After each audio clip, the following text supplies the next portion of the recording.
Great. Okay, so we're continuing, as noted, going into chapter by chapter my original doctorate, which is in theology. So we'll be having a little bit of a side jaunt into this as we go into each of the different sections. So we're looking at chapter 2 this week. And in this, we're going to go into the Greco-Roman, early Greek, mainly idea of woman as an imperfect man, the idea of hope and decay, Pandora's box, androgenesis, which is probably something that a whole lot of people in the woke community want, it would seem. And then the concept of Genesis and how that sort of changes between a whole lot of different religions before we go into the question section. So, woman is an imperfect man. Now, this is something that will stir lots of people up these days, but for the Greeks, they saw the ideal as masculinity and woman as a vessel that is obviously missing something. So when built, she's not whole. Then again, we have the other alternative, which is we get split in half and woman is part of us and man is part of us. But equally, all of this leads to a whole lot of different sort of questions on what sort of morality we end up with.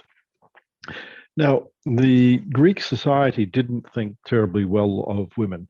The idea here was women should be thought of as bees. By bees, what I mean is they would be in the hive working, no one talks about them. And the ideal to, well, the Athenian idea of woman would be having someone who is never talked about, is never heard, is never seen. So not praised, not criticized. You just have no idea that she exists. I mean, that's literally it.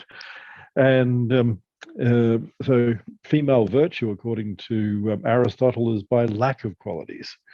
So in the Greek root and the Roman root, depending on which one we're looking at, but virtue, for instance, is virtus, basically vir, male in Roman, and virtues are all male.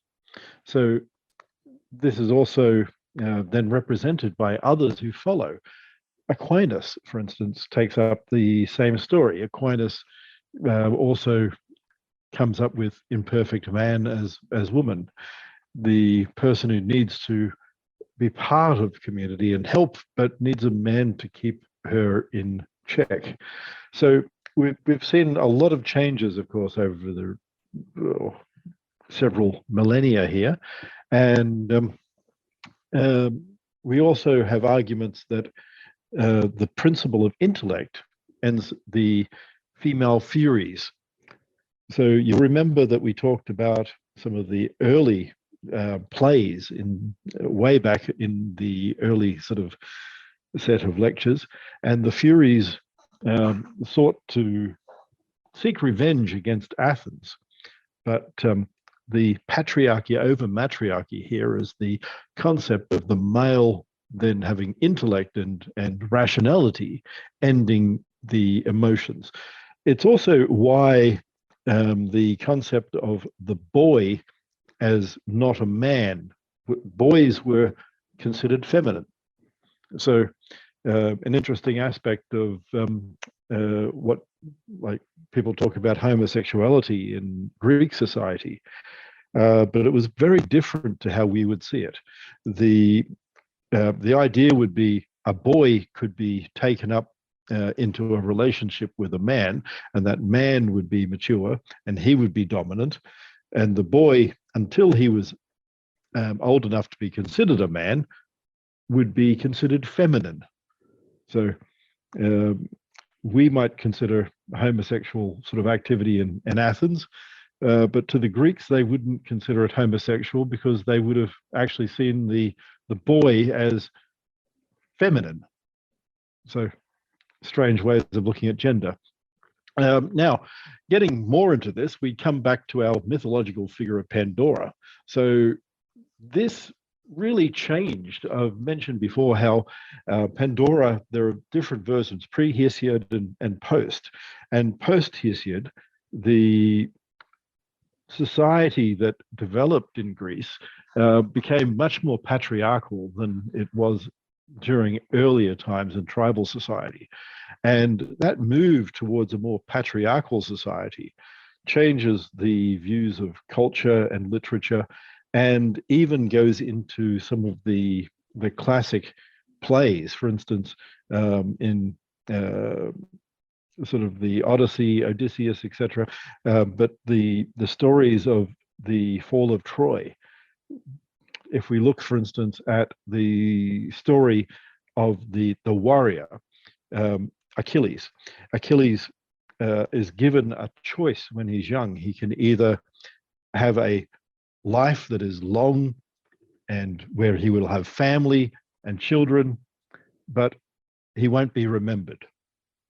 Or he's given the other choice, which is arete, the competition, the striving, but people will say his name for 1,000 years after he dies.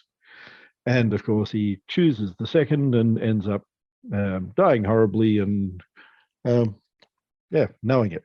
So out of fiction, patriarchy creates its own sort of sense of societies and deprives women of roles in many of these areas. Now, this is also going to change how you have to view some of these things. So when you're looking at the reading of these texts, you have to remember the different types of societies and how they've been created. So for Aquinas, we go back to seeing hope here once again. And hope, as I've already touched upon in earlier lectures, is both a curse and a boon. So hope drives us into potentially something that is, well, empty. We can hope and never achieve. So there are two sides to hope as well. It's a very double-edged gift. So when we look at hope, it can drive us into achieving, but equally it can drive us into an empty, despairing path where we never achieve anything.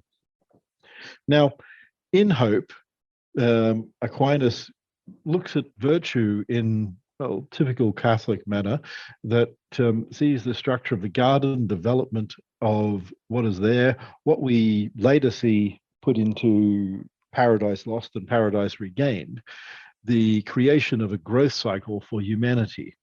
So the current Catholic Church has sort of decided to embrace this, but that wasn't always the way. But the idea now is that, well, God must have known, so therefore God chose for us to be able to do this.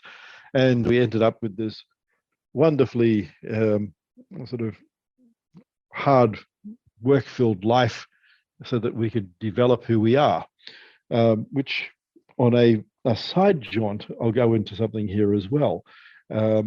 If we look at now a very cogent area, which is chatbots and ChatGPT and artificial intelligence, apart from the typical complaint I have of regression to the mean, which it doesn't create anything great, it just copies and regurgitates what already exists.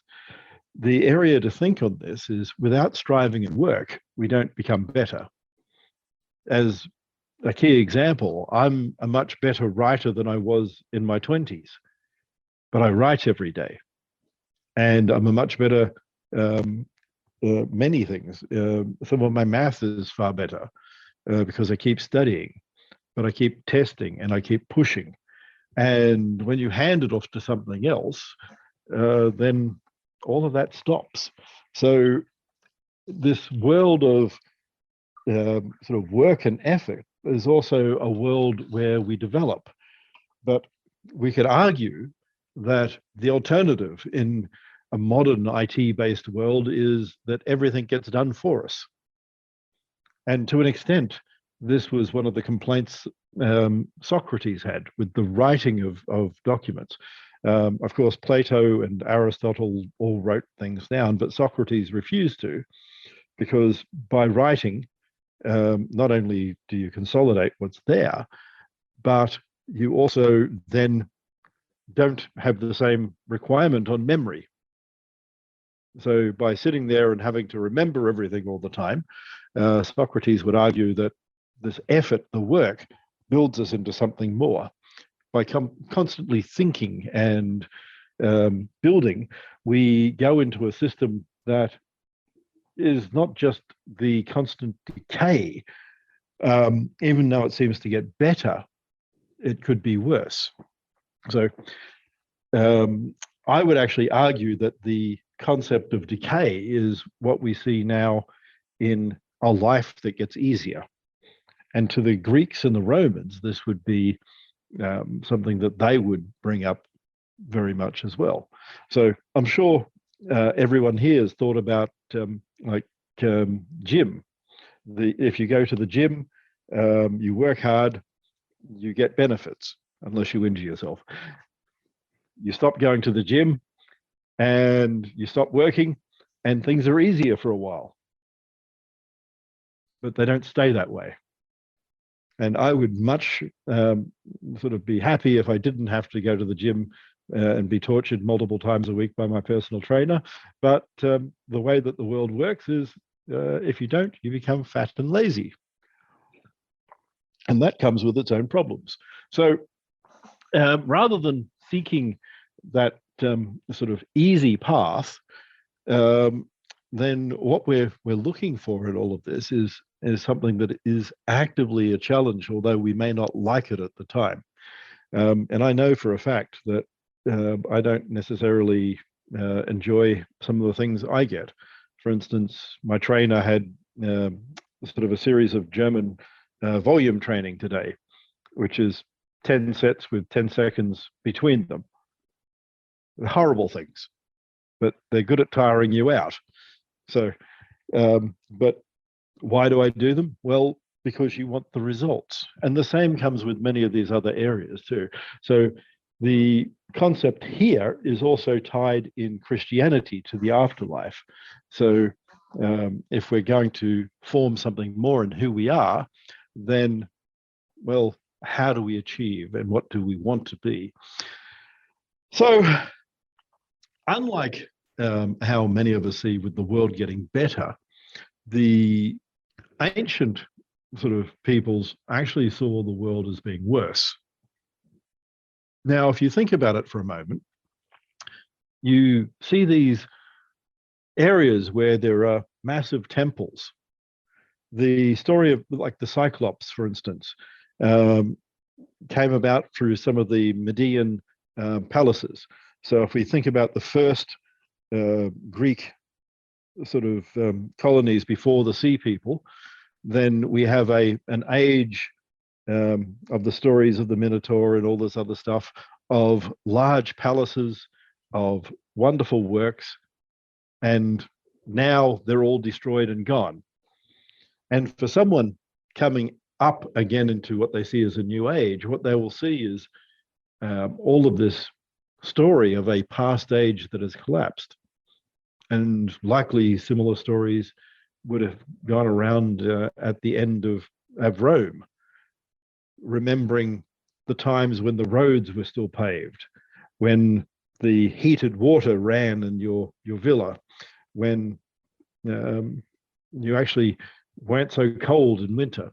And remembering those things during a time of decline led to stories of ages of decline, a golden age, silver age, then an iron age. And iron is an age of hardness, of where men and only men sort of fight and strive, but differing to the golden age of harmony, where men basically exist all happy and anyway, no disease, no death. Which also ties into the story, of course, of Paradise and Eve and Adam. Then we have this introduction of death.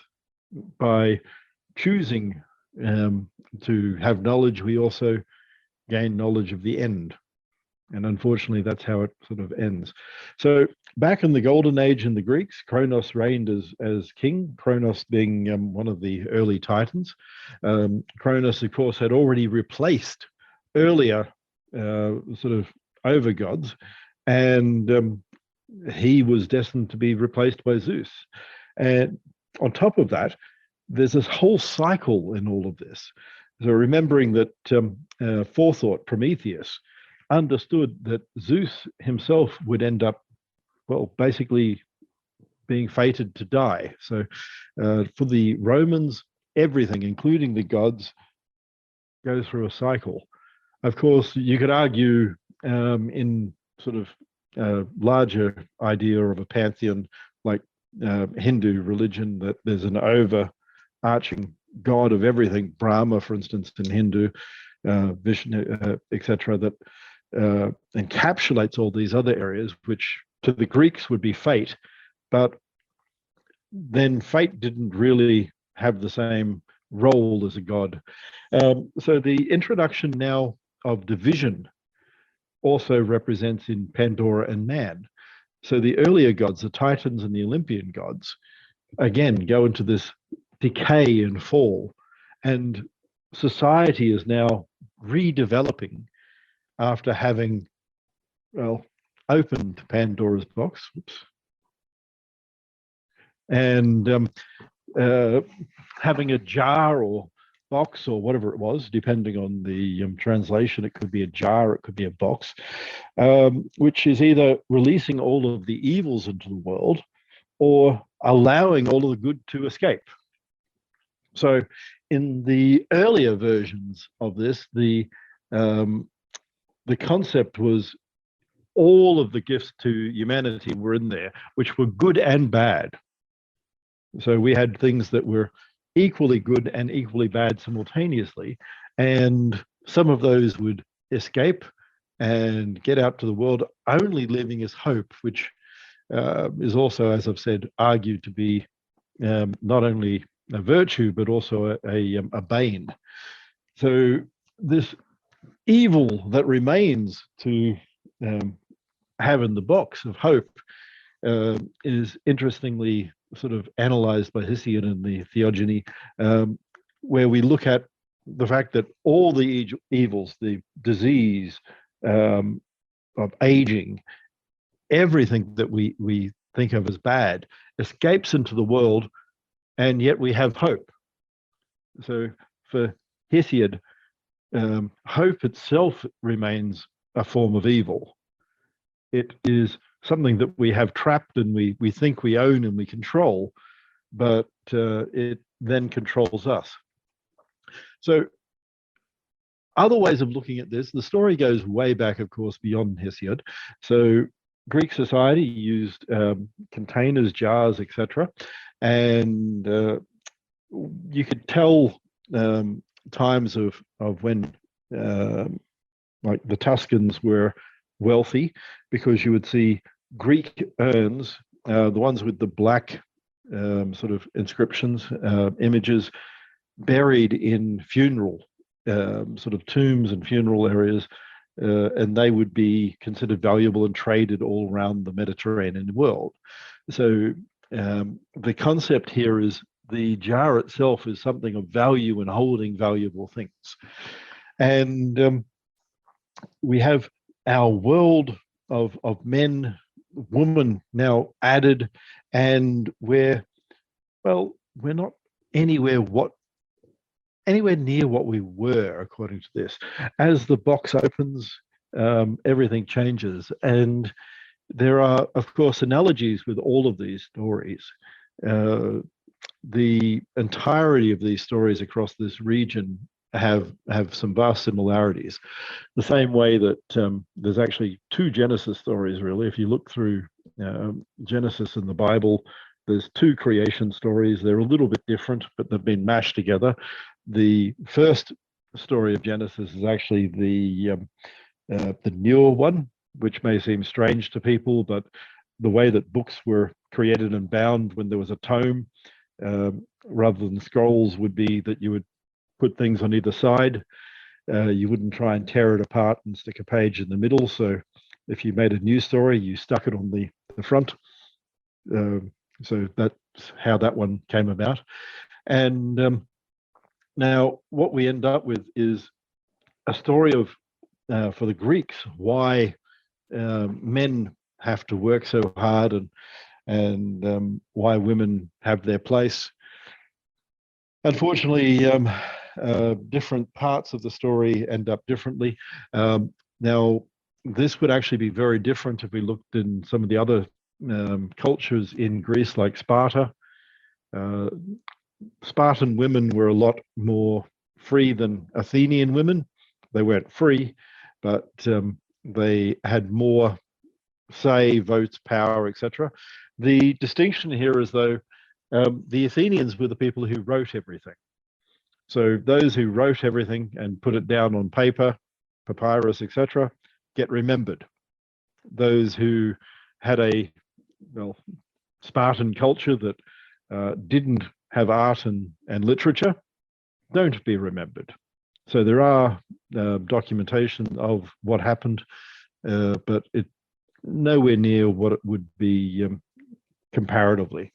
So the arguments around Pandora's jar, and both good and ill, also map to some of the then Christian stories. What is the apple? Is it really going to bring us sort of something good in knowledge? Is it going to allow us to grow, or is it a curse? So hope, like knowledge, becomes a mixed blessing, and we have a capricious underlying to some of this.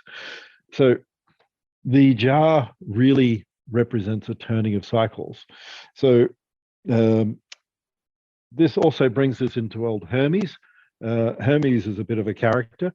Who can tell me the alternative name for Hermes? Anyone? Is it Hermes? Hermes? Or is that? Well, in English, it would be the thief. Oh, okay. So just because you're a god doesn't mean you're not represented as a thief or something like this as well. But interesting how that could also be taken in different ways. So a young child, well, not young child, but say 12 to 19-year-old boy in Sparta would have a dual role, and they would actually become like the secret police for society and report on everything, which was part of what they did. But equally, they were out there living on their own. So the old story of they had to fend for themselves, and it was expected that they would steal. It was expected that if they found someone like a helot who was not where they were meant to be, they were meant to fight them and kill them and hopefully survive. The other guy, no. But if you think about it, the concept of theft in some of these societies was, if you get away with it, it's fine, just don't get caught. So it's very different to what we would have now. Hermes, of course, structured economies. Hermes is also a god of trade, a god of making exchange, a god of contract. So it's interestingly sort of opposed in thief and contract and the same thing. Now, androgenesis. Who wants to tell me what this means from our reading? The creation of, I guess, successive generations from a single gender. Would that be? It was.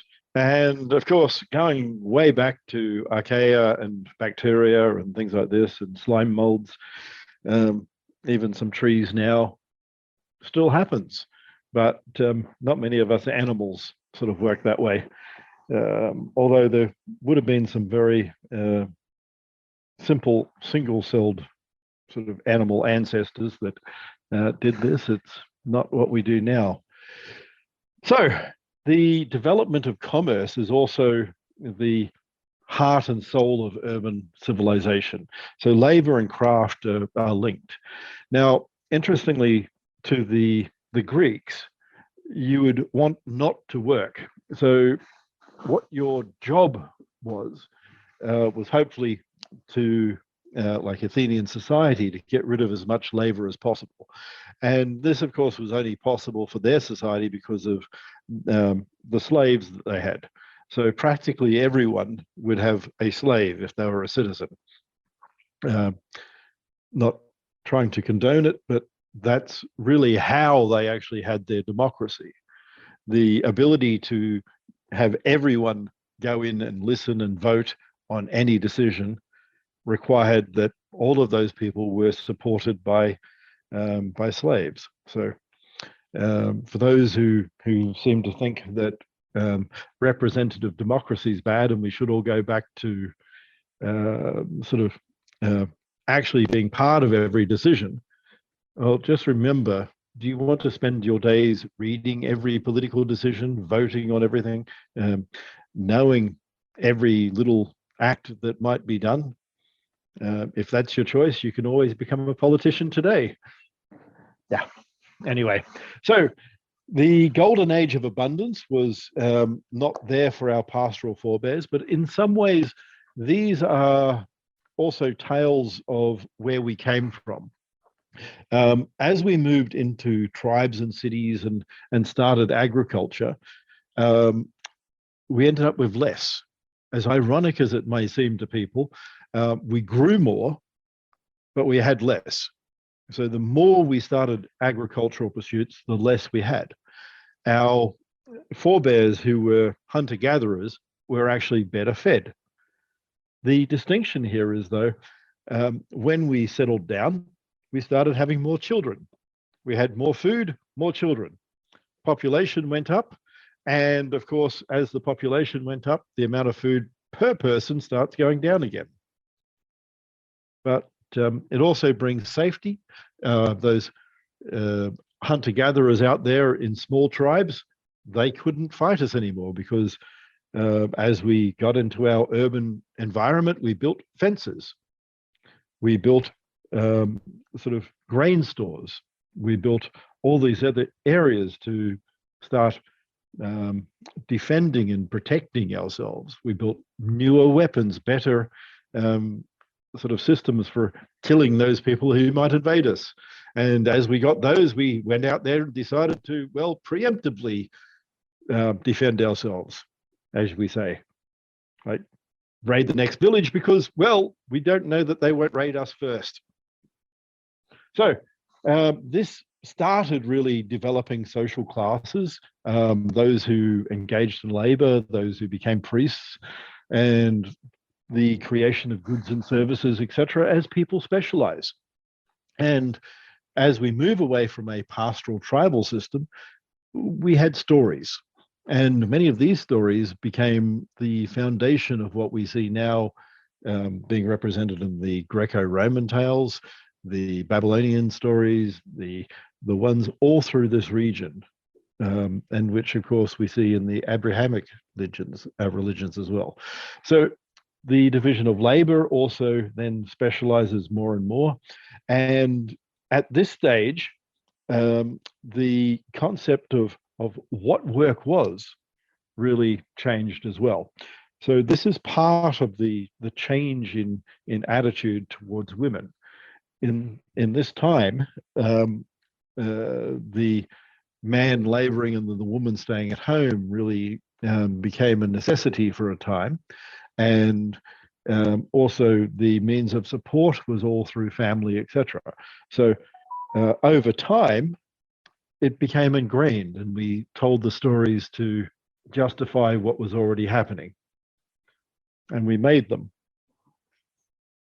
So how do we then say that after a while of being different and saying, I'm laboring this way, I'm active in the agora, and I'm out there trading and in politics.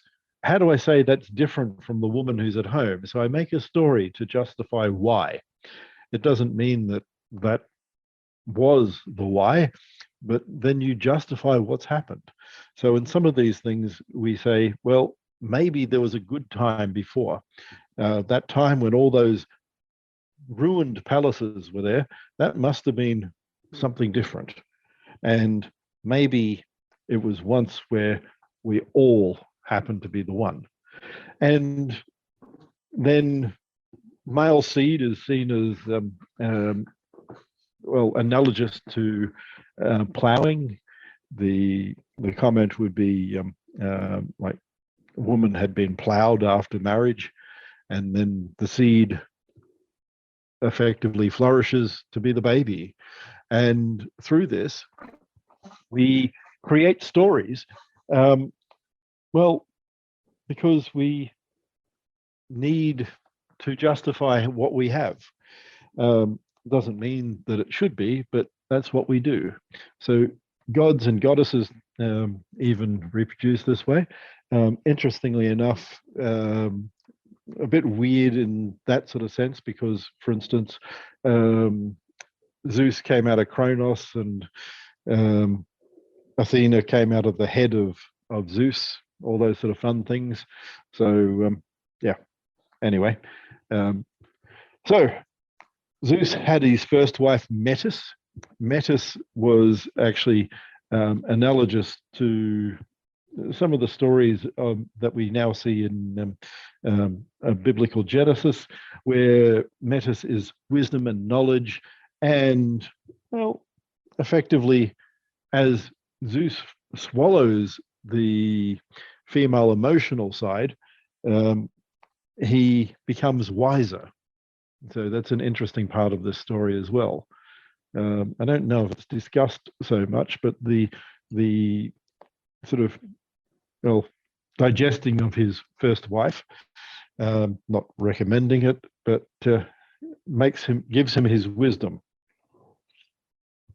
And yeah, over time, we end up creating stories, as the Greeks have done, making gods out of all of this to explain the myth of the birth and creation of the universe, some of which actually comes into good philosophical ideas, some of which aligns to what we now know through scientific study. Other bits, of course, don't. But many of these stories can be seen to align that way. So there are alternatives in different societies. The Greeks believed in a creation of the universe and then a series of changes. It wasn't infinite for them. What came before? That's a hard question. But after the Gaia bit, the genesis of the actual universe out of nothing, nothing being the void, chaos, the abyss, wasn't quite what we would say as nothing, but an unknowable something else. And that really leads to alternative stories, etc. So this then also has to be remembered in that each of these different societies, as it grew, shared between each other. People would trade. There were people from places like Israel, from the Palestinian regions, from Syria, etc., would trade with the Greeks, with the Romans, with the Etruscans, etc. And as people move around and tell stories, they would keep the best and, well, vary their own as well. So Adam actually represents both the earth and humanity as a whole. The origin of the word, the etymology, Adam was chosen because it's like calling Adam humanity. Something I don't think people always recognize is the word Adam means humanity. It means all people. So God created all people. Yeah. So it doesn't even mean an individual, it means all of that. So the alternative existence here of fire, technology, and discourse, well, we see that both in the story of the first male and Pandora going out and having to strive in the world, and also in Genesis itself. Both of them are going in because of the actions that they've made and what the gods have now dictated for them into a hard world of iron. And Jewish and Hebrew religion looked at this as well, and they saw, well, something because of their own destruction, their own failing. So early ideas of religion were really about place. And the constant destruction, the dysphoria, the sort of expulsion from the temple again and again for the Jews changed the nature of religion. As they were defeated and enslaved and moved around, they had to develop a new concept of God. So universal being, not this guy in the temple over there, not this guy in a box. And if you actually think about it, some of the early Hebrew concepts were still very different to what we would see as Jewish or Catholic or anything else now. It would be like God came around in the Ark of the Covenant. So you'd go out to battle and they would take the Ark with them, and that would be God, and he would help. And then they would bring him back into the temple and lock him away. So that changed. They decided after, having the temple raised to nothing many times, that it's probably better to have a concept of God as a universal being. And these stories changed and developed. Now, Justinius, there were three original principles. Good God, Elohim as father of all created, the function assigned to God in Genesis. Adam, who also is Israel and earth. These things would be in some ways linked. So interesting to think that the story then is all a pre-told song, which if you read some of the early works by Tolkien, who sought to make his own version of one of these sort of stories before, like the Silmarils, what he was trying to do was capture the song of creation in a story. So really what we're looking at is the construction of humanity out of the earth, the clay, water, earth, etc., because that's what we come from. Elohim, the mythical concept of deity, etc., we really look at how we form these in our tribal myths.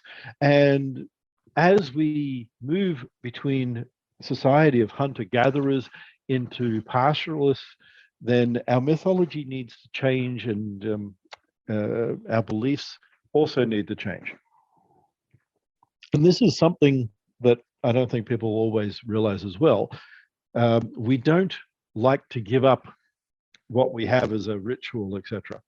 So if we think about Easter, Easter is an early celebration of spring and life. It's a pagan festival, but we just mash the two together, and then rather than having the actual day, we go, oh, well, we'll tie it to the lunar cycle, tie it to Passover and everything like this, because it's sort of, everyone recognizes and celebrates Easter anyway. I mean, spring, big thing. The whole, if you've been not growing food for months and now suddenly you have fresh food, it's something to celebrate. If you think about it for a little bit, you're a pastoralist, spring's coming, things are alive, you've got eggs again, you've got fresh vegetables, great time. You go out there, you celebrate. And your grandparents have celebrated, everyone celebrated. So we take these things that are part and parcel of our daily lives, and we mash them into the changes in what we're adding into our mythologies, and we move on. So going back to old Hesiod, he has in his theogony that Zeus took Metis, intelligence, as his first wife, and that's how he became the wisest of the gods. And he also sought to change his fate by basically killing her off so that she couldn't give birth to Athena. Now, as I said, Athena actually still was birthed. She came out of his head.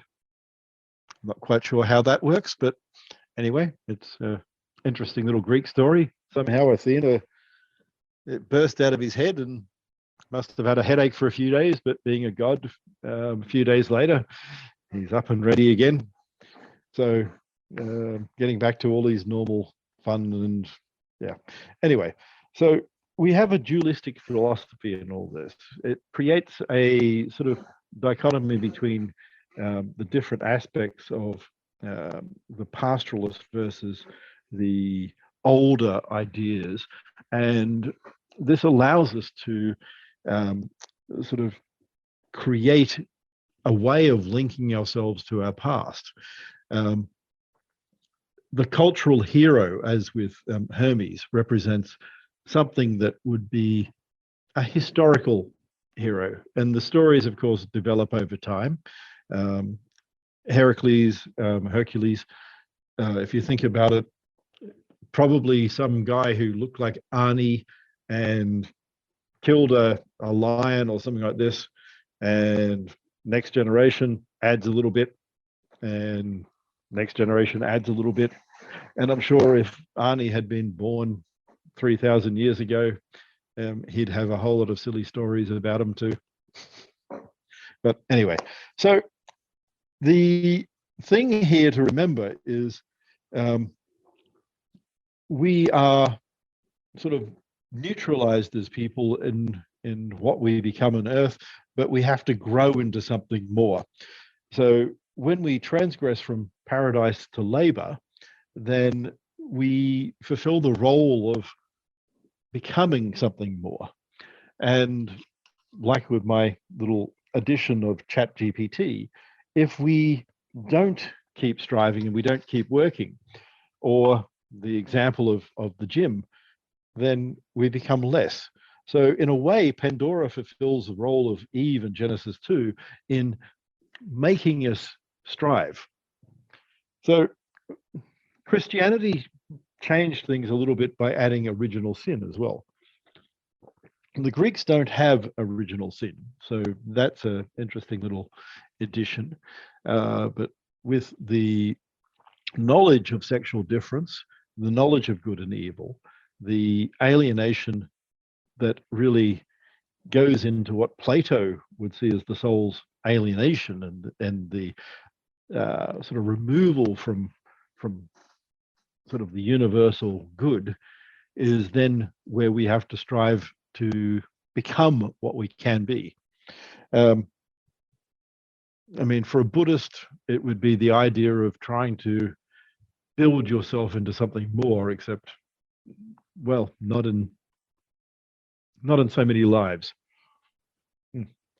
So going into this, labor or work is derivative of the body or the mind, but equally what we're striving to do, and for the Greeks, it wouldn't be hard work in physical work, but rather mental effort.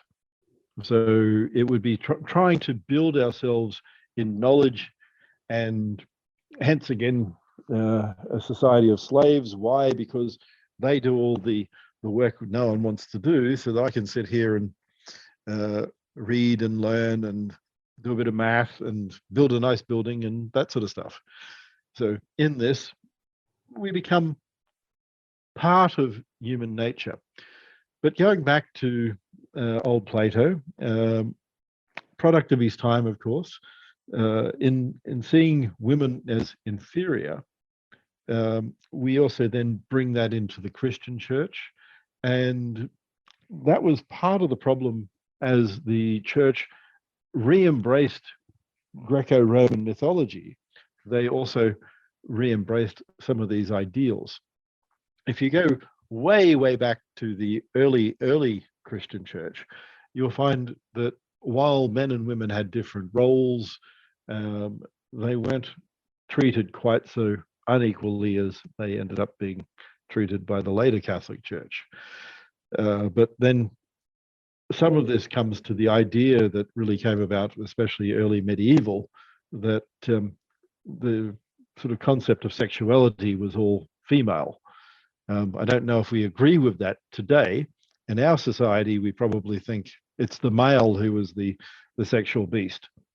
But for medieval society, they actually saw the woman as the sexual beast who had to be constrained. Funny thing there, especially a woman who's already experienced. So, for instance, a woman whose husband has died, a widow, would need to be married off as quickly as possible because otherwise she'd be a problem. So, yeah, very different concept of sexuality through the ages. But anyway, so now in all of these stories, what we start to see is a concept of the beginning encapsulating the end. Even in what we see in biblical works, the same sort of thing happens. We have Genesis, but knowing that there's an end, and well, some time when it all ends and we move on. So even for like Zeus is going to end. He's bound himself to the will of the fates, and whether he wanted to or not, he tried to escape this, and he actually became part of his own story by embracing and consuming Metis, and then developed a path that led him to how the fates had already decided. So, I mean, interesting to think that by trying to escape what you're doing, you become part of it. And which goes back to the analogy again, of course, with Pandora, not wanting, of course, to cause problems, but changing the whole nature of what we are by opening a box.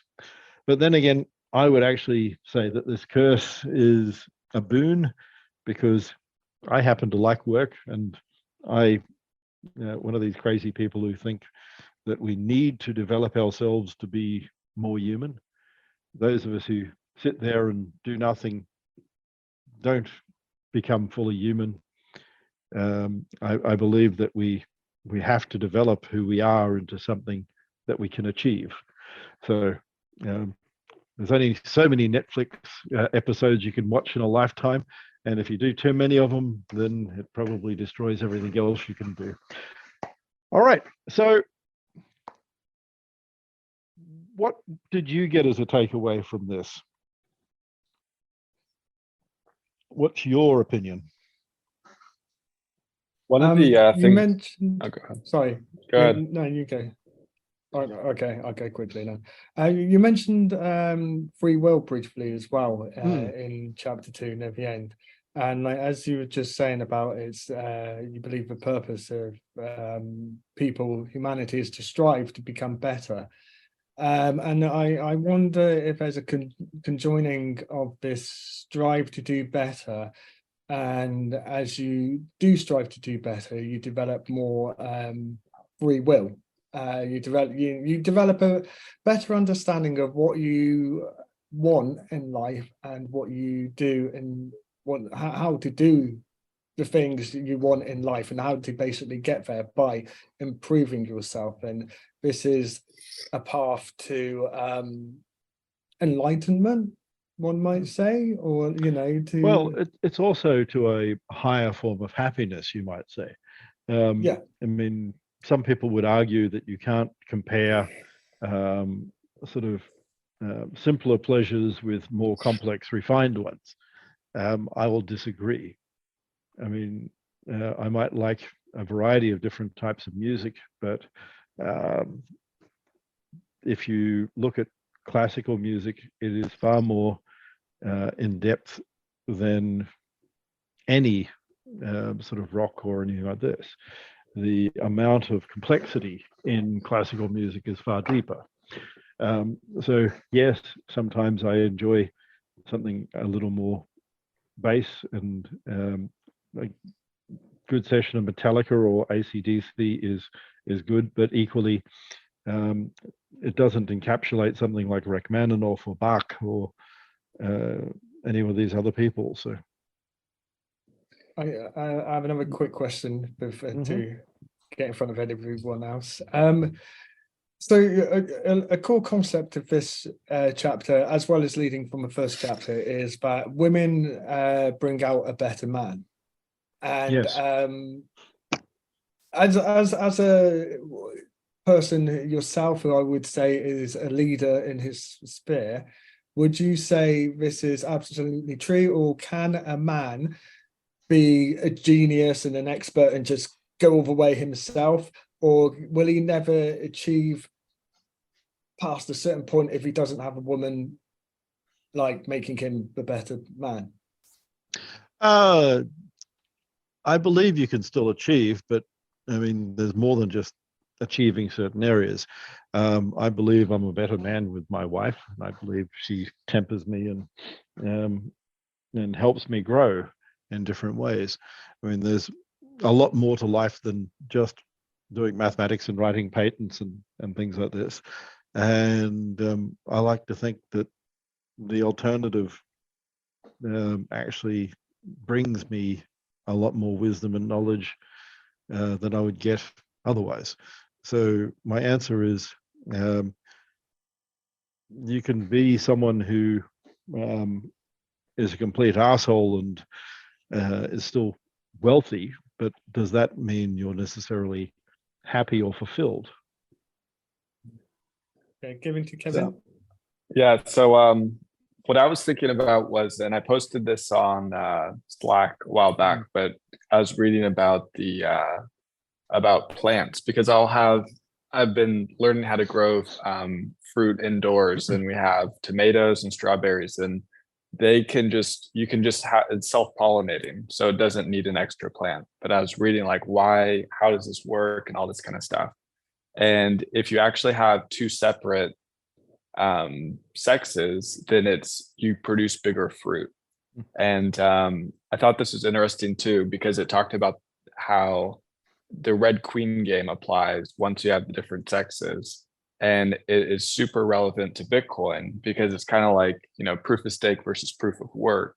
And if we have proof of work, we have the red queen game, and it creates more. So that was my my reflection from all this.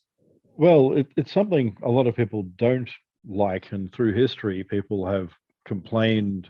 I mean, red queen game is like, why are things so fast? Why can't things stay the same? Why can't? Well, they seem to think that it would be nice if it just stopped where they are, and that's the problem. Not many people want to go backwards. So you could sit there and go, well, yeah, I know you seem to think it's okay where you are in the 19th century, but how about we put you back in the 8th century and see how you feel? Question from Archie? Oh, sorry, go on, Craig. Sorry. No, it's fine. Yeah. Go ahead. Yeah, I thought, well, a lot of interesting things. Definitely hope, and then just how the genders work together. But from this chapter, the most interesting to me was Pandora's jar, representing the turning of the cycle. And I think that overlays everything you said, overlays on like more modern ones too. If you looked at the Industrial Revolution and how that changed stories and the new ideas, like let's say communism, probably from Marx, came out of that same type of changing in a cycle, and how those technological revolution changed gender roles and the ideas. And even I think the the collectivist ideas with communism led to this sort of complacency, thinking that the machines were just going to do all the work and made people lazy. And that was probably the problem with what they took, how they took the revolution. And then I guess for a question would be, what about the collectivist idea? Did the Greeks have anything of that? Do you think that came from, one of these? When did that come about, or affected by one of these cycles? Collectivist ideas are actually more common around the world than anything else. The difference with the like the Greek concept, which even Egyptian was different. The East versus West idea really came about because of the concept of arete, which was competition. So the Greeks and then the Romans were all considered weird because competition. Everything's a damn competition. And the Persians were more collectivist, the Egyptians were more collectivist, and everyone else sits there wanting to just have an easy life.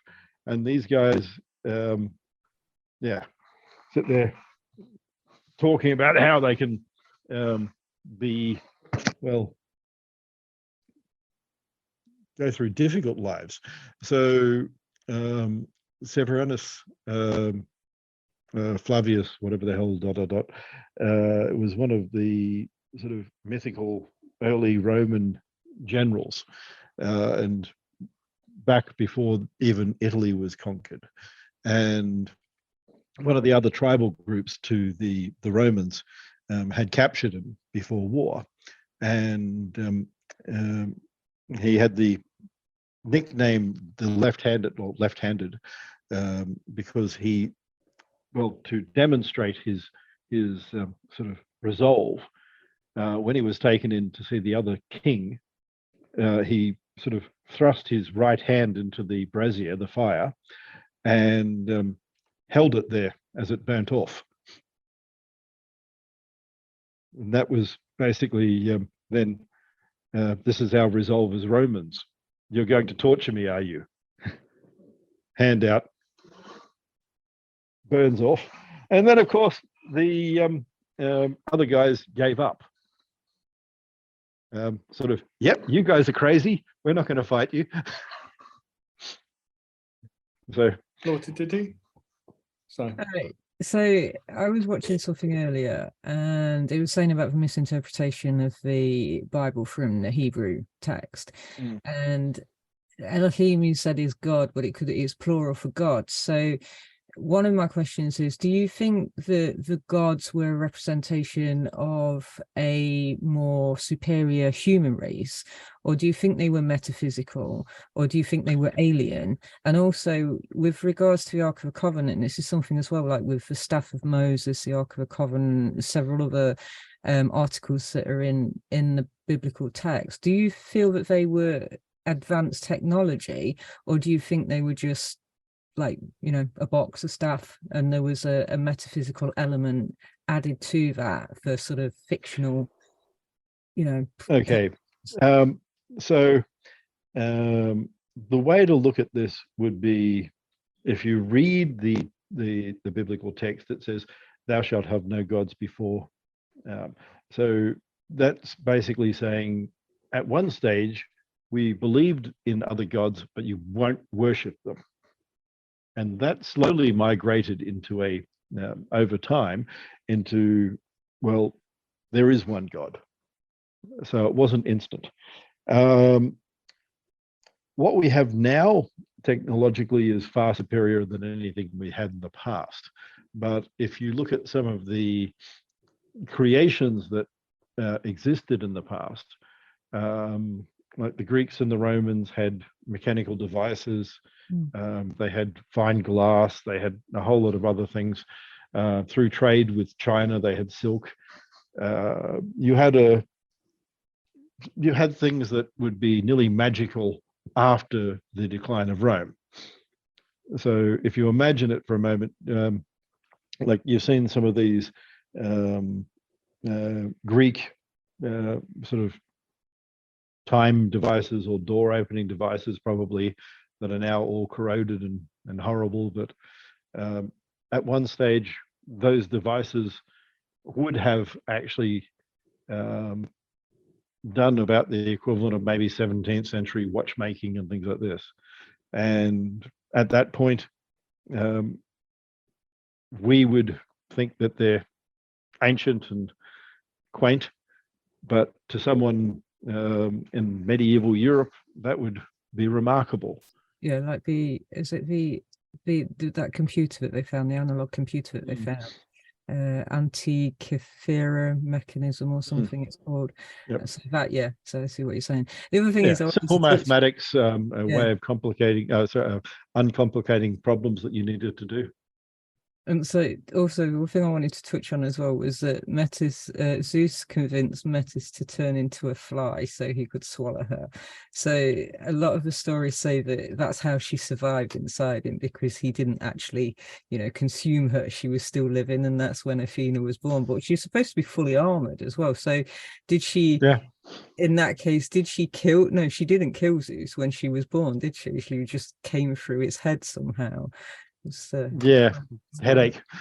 Yeah, burst out of his forehead. So I don't know if I ever want anything bursting out of my forehead, but yeah, it sounds very aliens to me. But I only have a very surface level understanding of like Mesopotamian society, which I think is maybe what you're referring to before Greek society. And you said Greek society was more patriarchal than previous societies. So do you know what Mesopotamian society was like in structuring the roles of the male and the female and how they are? It depends on when you're talking. There are different times, but not as bad as the sort of Greek classical age. Women still had separate roles, but they were allowed out and they were seen, and so that makes things much better in one way. I mean, the Gardens of Babylon were basically made for the ruler's wife. Those sort of things were created. People were out there and you could actually physically see a woman. I mean, there were different roles in society, and that was accepted. Like the man does this, the woman does that, but then on top of that, you were born into roles anyway. It would be unlikely that if you were born as a person who made bricks, that you would ever be anything other than a person who made bricks. So, well, what's interesting is Aristotle doesn't he say that the family is the basis of a successful society, right? So shouldn't they value the family in the sense that there's balance there that translates to a successful society? Yes, but this is where it comes back to the Greeks. The woman ran the household, but she shouldn't be seen. So it comes down to being out of sight. The Romans, of course, the woman would be in the household, but she would be engaged during dinners and things like this.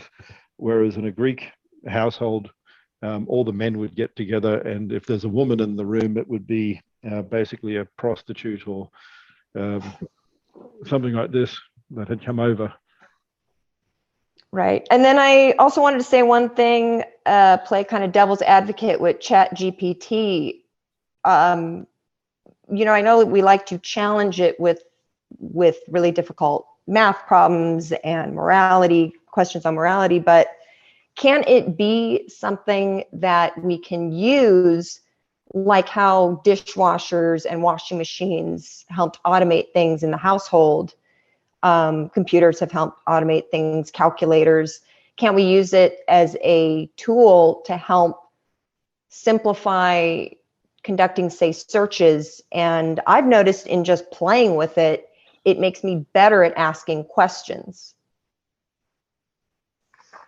Yes, I mean, that's a potential, but how people use it is the problem. And I mean, the Samsung example of dropping in classified documents from the company and then having the thing create a PowerPoint slide, or having it write something. Right, but will the law handle that? I mean, there are legal repercussions. The law definitely will, but then there are good and bad parts of that as well. For instance, in the case of trade secrets, the law requires that you protect them. So if you then drop them into a chatbot that shares them all over the place, you're sort of screwed. Right. But even the internet, what is it, Reddit or wherever those Pentagon papers were posted, it's still spread. They go and delete it and it's elsewhere. So yeah. But in this case, they weren't trying to leak it. Right. Right. So it's not like WikiLeaks. They actually didn't realize that they were sharing it with the world, unfortunately for them. Technology can't solve every human condition. Oh, definitely not. All right, floor to Deb. Dr. Craig, so I was delving a little bit more into the story of Pandora, and in one version of the story, there was like one thing left in the box or the jar, whatever you will. I don't remember the exact word for hope in ancient Greek, but I think it was something like elgas, and it was presented as a concept neither good nor evil, as just kind of a neutral, or like expectation that something would happen, but not necessarily that the future would be good or bad. Is that accurate? And then how does that play into, does that Pandora kind of save that for us for humanity, or what's your take on that? I would look at it as the different versions of what we can see and hope. We can hope and want in vain for things that are not good, or we could have false expectations using the other version like of what it could mean, or we could actually use it to try and work harder, strive, etc. So if we hope to complete a course and get into a particular job, then maybe we don't. Maybe we still get something else, but that can drive us. But equally, if we're putting our money into hoping that we have red come up on the roulette wheel, that can lead us into trouble. So unfortunately, there's different ways of looking at it, and depending on what we make out of it, it could be good or bad. But we've got to actually put some effort into thinking about how this works out correctly, and not just hope for hope's sake, but try and think through an outcome that will lead to something better, not just because random occurrences, but because of our own work and effort.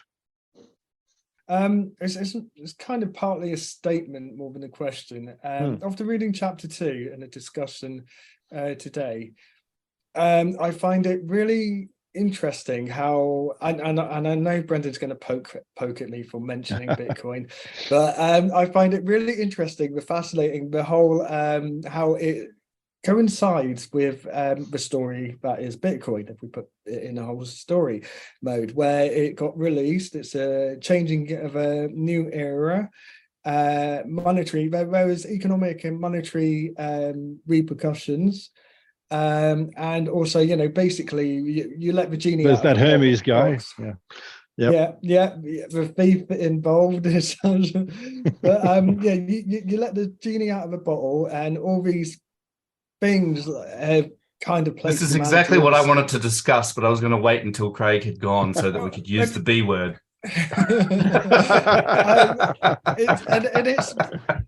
if so, like you're looking at a story mode, you could envision that someone would write this chapter 2 and such after the release of Bitcoin, but in reality, you wrote it 25 years before you'd even thought of Bitcoin.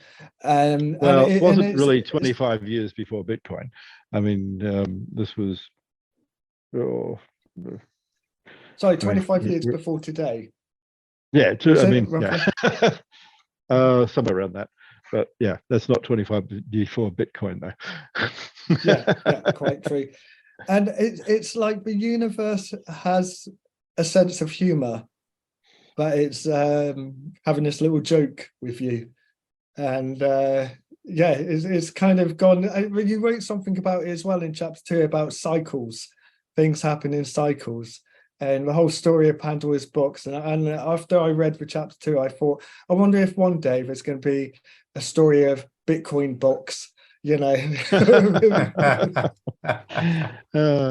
Yep. All right. Well, at this, I'll let you have your B words, and I'll head off and leave you for the evening. Thank you very much, Craig. Thank you, Craig. All right. Have a great evening. And you. Thank you. Bye-bye.